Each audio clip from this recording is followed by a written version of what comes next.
Iran leader తమ ఫ్లైట్‌లో powerful weapons కాదు, ఇజ్రాయెల్ అటాక్స్‌లో చనిపోయిన పసిపిల్లల బ్యాగ్‌లు, వాళ్ళ షూస్ తీసుకెళ్లిండ్రు.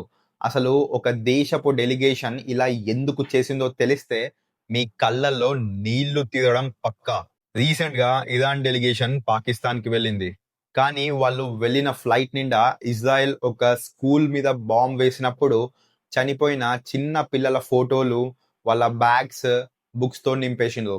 ఎందుకంటే ఆ పిల్లల పెయిన్ వాళ్ళకు ఎప్పుడు గుర్తుండిపోవాలని. ఆ ఫ్లైట్ దిగే ముందు ఇరాన్ పార్లమెంట్ స్పీకర్ ఆ పిల్లల వస్తువుల వైపు చూసిన చూపులో ఎంత బాధుందో వీడియోలో క్లియర్‌గా రికార్డ్ అయింది. ఇక అబ్బాస్ అరాగ్చి అయితే మేము ఎవరికీ తల వంచకుండా ఇంత పెద్ద యుద్ధం చేయడానికి మీరే అసలైన రీజన్, మీరే మా స్ట్రెంగ్త్ అని ఆ పిల్లల వస్తువులకి చెప్తున్నట్టుగా ఆయన ఇచ్చిన ఎమోషన్‌కి ఎవరికైనా గూస్ బంప్స్ రావాల్సిందే. తమ వాళ్ళ కోసం, తమ దేశం కోసం వెనక్కి తగ్గకుండా ఇరాన్ చేస్తున్న ఈ ఫైట్ మీద మీ ఒపీనియన్‌ని కామెంట్స్‌లో చెప్పండి.